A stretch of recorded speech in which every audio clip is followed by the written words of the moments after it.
session to briefly discuss legal matters and specifically potential litigation. All right, thank you. Okay, next up, citizens to be heard. Here, Do you have any citizens?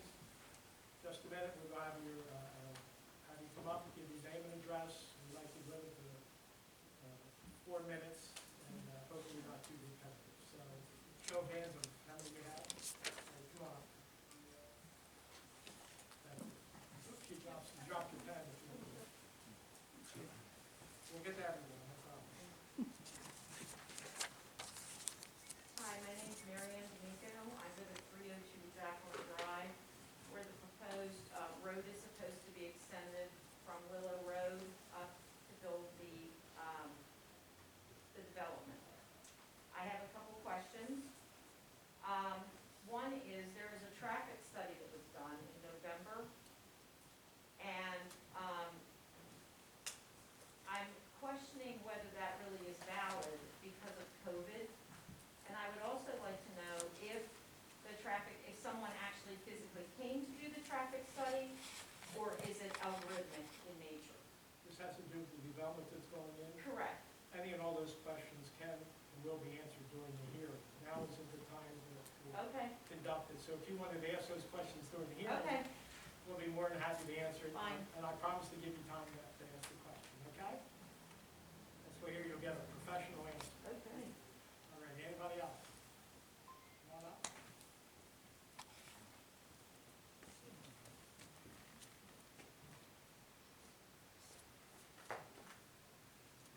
Hi, Randall Scott, 234 Highland Avenue. Thank you. Go ahead, Brandon.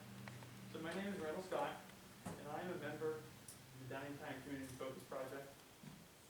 This week, a job posting went out in the Downingtown Borough newsletter and online requesting applications for full-time police officers for multiple vacancies in the Downingtown Police Department and Township Police Department.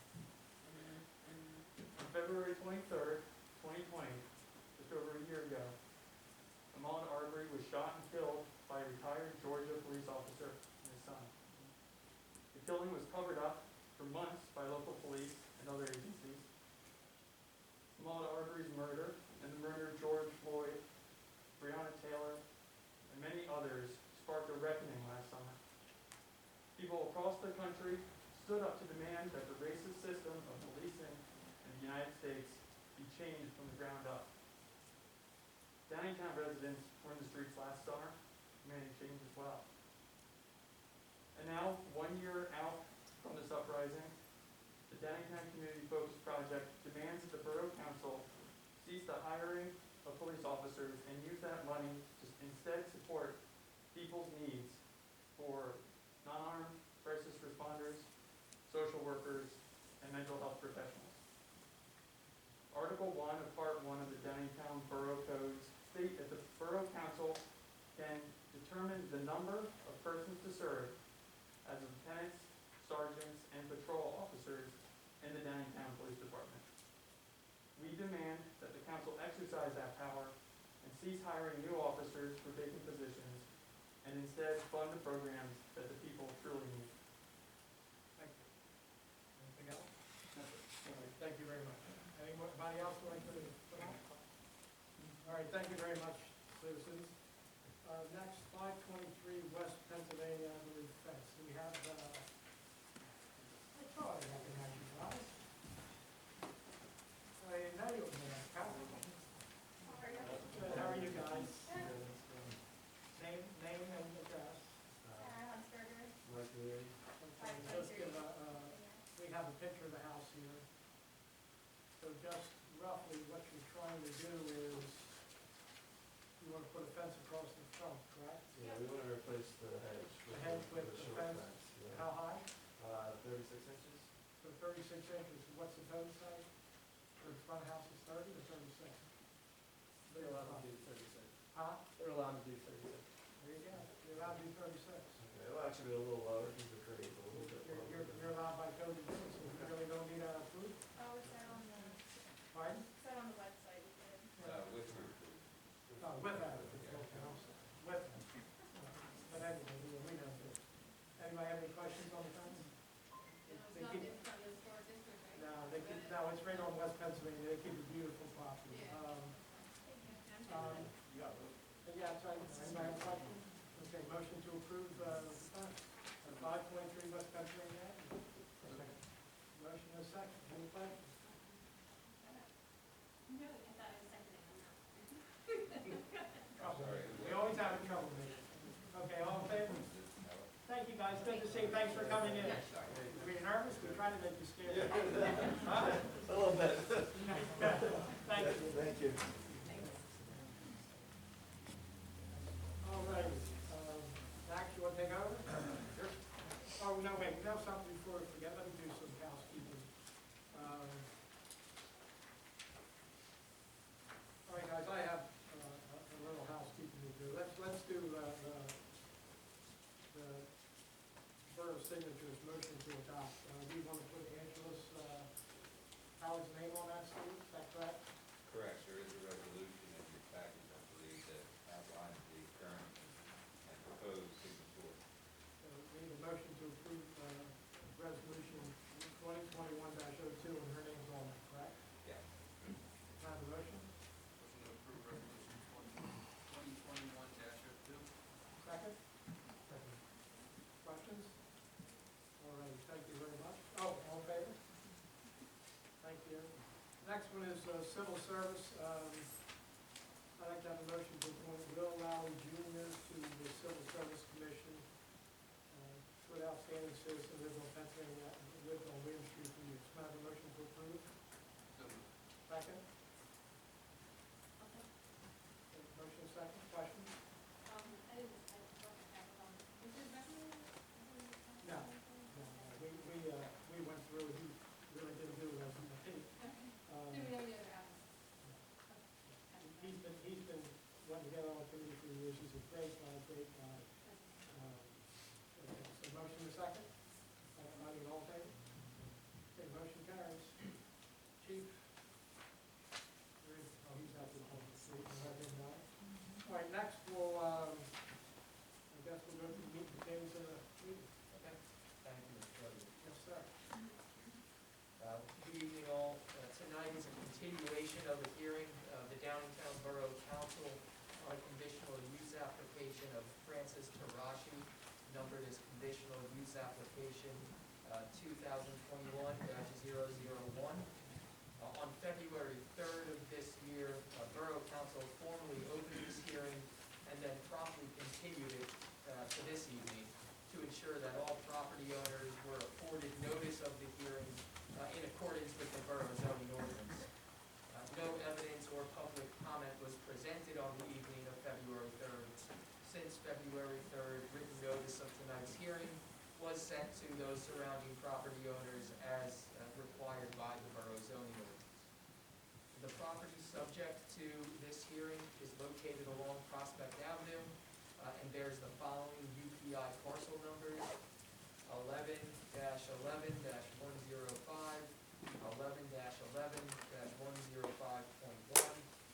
11-11-105.2, 11-11-106, 11-11-107, 11-11-107.1, 11-11-108, and 11-11-109. The property is located within the borough's R3 zoning district and consists of a total of approximately 5.5 acres. The applicant this evening is requesting conditional use approval to construct high-density townhome dwellings pursuant to section 287-27.d4 of the borough zoning ordinance. We have all members of the borough council here this evening, as well as Mayor Dave. Before we get to the applicant, I have certain exhibits that I'd like to introduce into the record. Board Exhibit 1 is the applicant's conditional use application. Borough Exhibit 2, the proof of publication showing notice of the hearing, which was published in the Daily Local News on January 13th of 2021 and January 20th of 2021. Borough Exhibit 3, a certification of mailing and associated list of property owners which were notified of held tonight's hearing via written notice as required by the zoning ordinance. Borough Exhibit 4, a copy of that written notice sent to those entitled property owners. Borough Exhibit 5, a certificate of posting certifying that the subject parcel was conspicuously posted with written notice of the hearing per the zoning ordinance. Borough Exhibit 6, a letter from the Borough Planning Commission recommending approval of the conditional use application. Since this is a conditional use hearing, there is an opportunity for affected property owners to become parties to the hearing. You don't need to be a party to make a public comment or public statement about the application or the evidence that's put forth over the course of this hearing. The primary reason for being a party or asking for party status is so that you would be able to take an appeal from the decision of the board in the event you were unhappy with the decision. You also need to be a party in order to formally present evidence or call witnesses other than yourself. That being said, is there anyone in the audience that would like to be recognized as a party to this hearing? I see Ms. D'Amico. And for the record, would you mind stating your name, Ms. D'Amico? Mary Ann D'Amico, D-A-M-I-C-O. capital A-M-I-C-O, first name is M-A-R-Y, capital A-N-N. Not Ann, not a middle name. Your address, ma'am? 302 Jacqueline Drive, Downingtown, PA, 19335. And I failed to note that Ms. Shulsky is here on behalf of the applicant. Ms. Shulsky, do you have any objection to Ms. D'Amico's party status? I do not. My understanding is that Ms. D'Amico was notified, received notice by the township, and I would agree that whomever would have received notice sent by the township would have the appropriate standing to be made a party this evening. Okay. Thank you, Ms. Shulsky. Is there anybody else in this room that would like to be made a party to tonight's hearing? Yes, ma'am. What's your name? Jacqueline, that's Gaillynn, that's my first name. Samero, Samero, and the last name is Giles, Giles. And your address, ma'am? Is 156 Viaduct Avenue. Ma'am, did you receive written notice from the borough about? No, I did not. Do you know approximately how many feet you are from the parcel that's to be developed? I'm probably about, Several blocks. several blocks away. Several blocks. Mhm. Okay. Ms. Shulsky, do you have an objection to Ms. Giles? I think I would like to just preserve an objection on the record. I'm not saying that I won't, during the course of the hearing, after I hear what she may or may not say, but at this point, I would like to just preserve an objection. Understood. Your objection is preserved, but for purposes of tonight or future nights, Ms. Giles, you will be permitted to ask questions of witnesses or introduce evidence should you so choose. Yes, ma'am? Erica, E-R-I-C-A, Last name? D-E-U-S-O. I'm at 206 Prospect Avenue. And ma'am, did you receive written notice from the borough about tonight's hearing? I did not. Okay. Can you say approximately how many feet your home or your property is from the subject parcel? 500 feet. Ms. Shulsky? And again, I would just preserve an objection, but I have no objection to her asking any questions, but I would preserve the objection on the record to her being made a party. And I'm sorry, how do you pronounce your last name? I just want to make sure I get it. Do so. Duso. Okay, Ms. Duso, you will be admitted as a party to the hearing with the objection by Ms. Shulsky preserved. Okay. Yes, ma'am. Doris Jones, Conventional spelling for both, ma'am? And what address? 303 Jacqueline Drive. Did you receive written notice from the borough about? I did.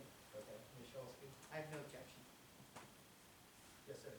Carl Griffin, Carl with a C. C, Griffin, Your address, sir? 224 Prospect.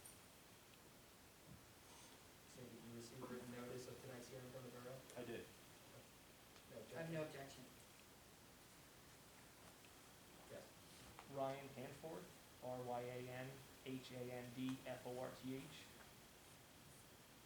And your address? 309 Bradford Avenue.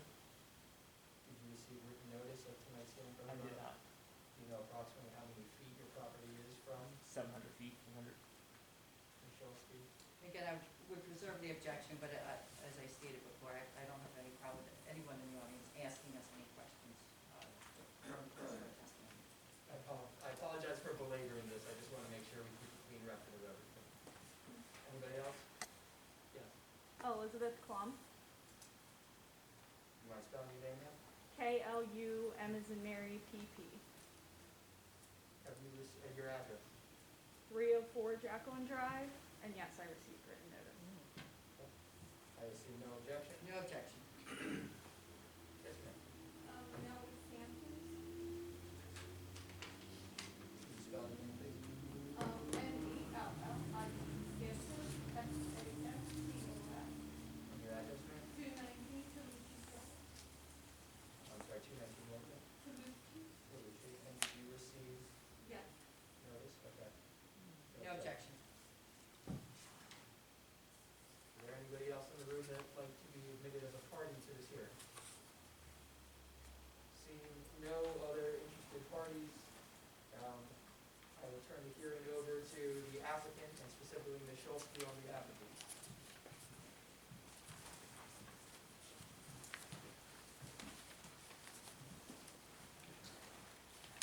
You need something to hold this up? We have, No, I don't have it.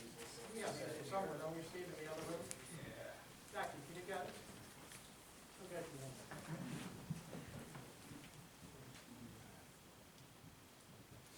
While he's doing that, I can just give you a little overview.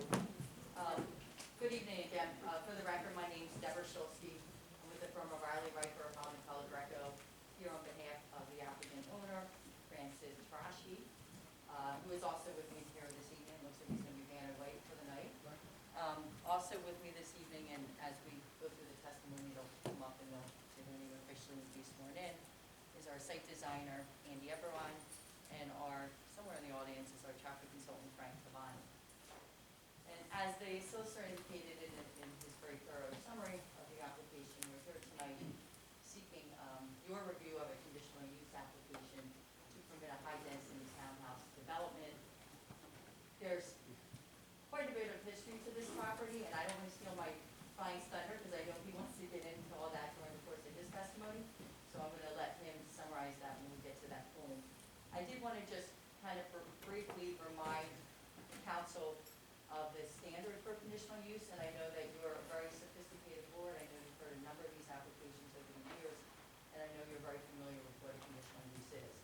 Conditional use is basically a permitted use subject to the applicant demonstrating compliance with the specific ordinance requirements. Assuming that the applicant does that, which we believe to be the case, the applicant is not required to demonstrate compliance with what I'll call your general standards, and those are your general health, safety, and welfare, shown that is suitable for the property because it's determined to be inherently suitable and appropriate for the property, given that the council has zoned for this particular use as a conditional use. So I know that everybody understands what a conditional use is, but I just wanted to remind you up front. So if the board or council doesn't have any initial questions for me, I would propose to go into our first witness. I think we're fine. Go, yes, yes, we can. Okay, all right, great. Thank you. What is the best way for the court reporter so that she can, because obviously, I can stand here. Right there is fine, yeah. Everyone do you can want hear to? everything. I may not need it. Okay. I'll maybe pull this down once in a while, just so my players don't fall too much. No, finding a I'll film. stay back here. Can you state your name for the record and raise your right hand? My name is Francis Taraschi. Do you solemnly swear or affirm the testimony you're about to give will be the truth, the whole truth, and nothing but the truth? I do. You already state your name, could you state for the record your address? It's 300 North Buck Road, Downingtown. And are you employed, and if so, by whom? I am, and I'm self-employed. And you're the legal owner and applicant of the property that's subject to tonight's hearing, is that correct? I am. And I forgot to distribute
say in my introduction, there's quite a bit of history of this property. Do you want to explain to the council your involvement with this property?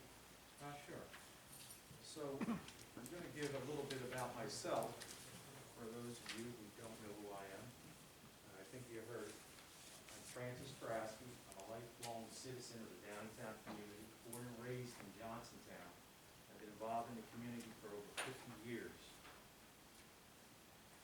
I've raised my children in Johnsontown. My son Francis lives at 262 Prospect Avenue. I live about 1 mile outside of downtown borough, but every morning about 6 a.m., I'm in Johnsontown, performing my duties as a volunteer at St. Anthony. And I live and breathe this neighborhood. I have since I was a child. I've owned some of these parcels starting in 1985 with my personal residence. These properties at the time were zoned very high density, R4 and R5, and that changed. At the time, I opposed that change because the point was that the neighborhood was built. 98% of it was built under that zoning, and it only served to penalize any of the remaining property owners as far as the use. In April of 2002, I went before the Planning Commission with a by right townhouse sketch that encompassed 2 properties,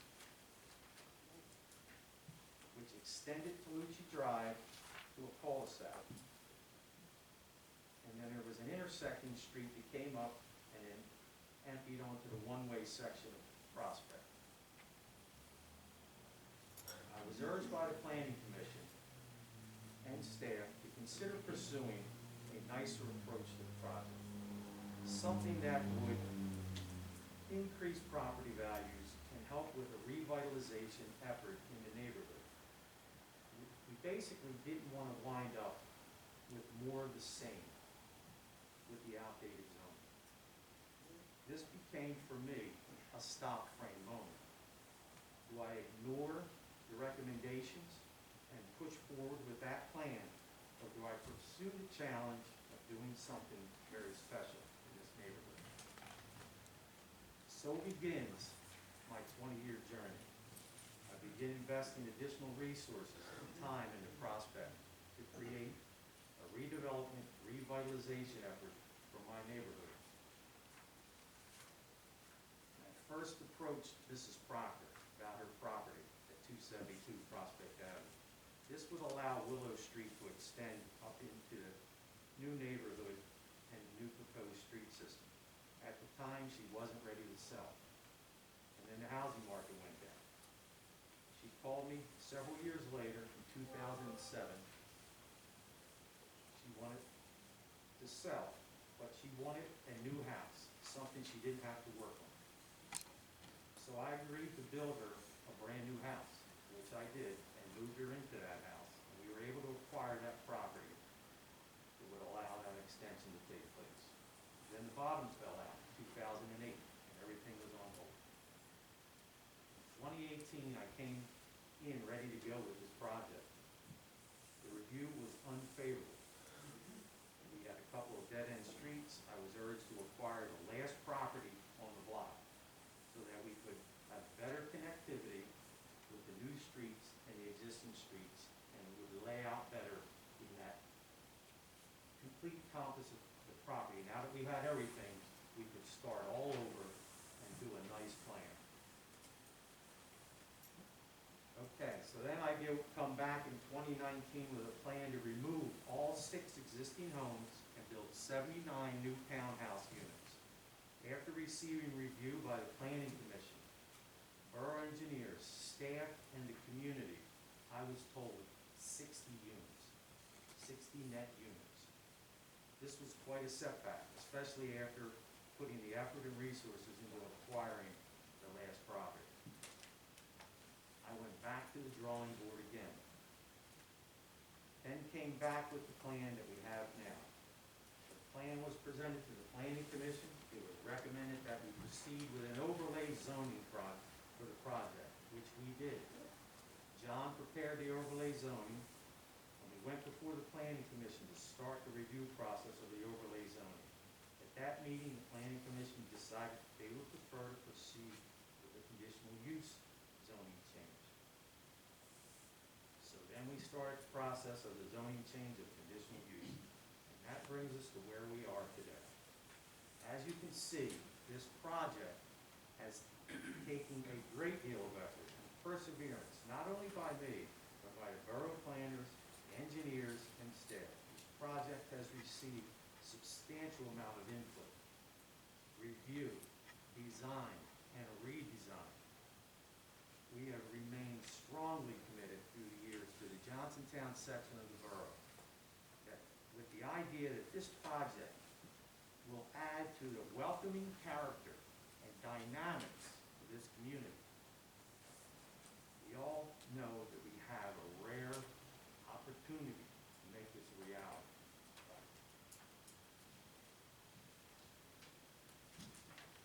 That's the history. It's quite extensive. Now, we have another witness that's going to go into the specifics of the plan, but Francis, could you just kind of generally explain for the council what you're proposing? Well, what you see.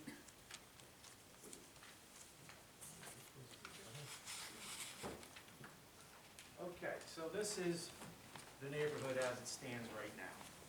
They in our, Just they in our, for excuse me, they in our folders? these- Yeah, these so documents? you were referring to, You can I'm refer to gonna those. pick it we up can and look I'm at gonna these show. and have comment. yeah, this And is if a, anybody has questions, Yeah, you can Okay. have refer to Guys, that one. the court reporter needs to take this down, so. okay, so, all right, so I believe that Francis was just identifying exhibit A3, which is marked in your package, as the aerial photograph of the subject property. yeah, so that's the existing property as it stands. So the original plan encompassed just this property and this property. We were gonna bring Talucci up, put a cul-de-sac here and run the street down. And what we were gonna wind up with was just a hodgepodge. We were gonna later put in some twins here, another set of twins there. It was gonna become an infill. Excuse me. I'm sorry. You said this property and this property, but I don't know which one's your point. Oh, I'm sorry. I think it's hard for, That's okay. If you can, even if you just tell me the rightmost one, right, lower right quadrant, whichever. I will point to this one and this one. Well, let me give it to you a little clearer, because this has a better line on it. This one and this one. So the bottom, That the was it. lower two. Yeah, these here. That was it. and Francis, just for purposes of the court reporter, if you could possibly refer to eastern or northern, or just so it is clear. That would be the southern, east and west properties. I think they're taxed, I don't want to state the tax parcels, because I don't have that number in front of me. So, Are you referring, Mr. Taraschi, to the two largest parcels? the two larger parcels.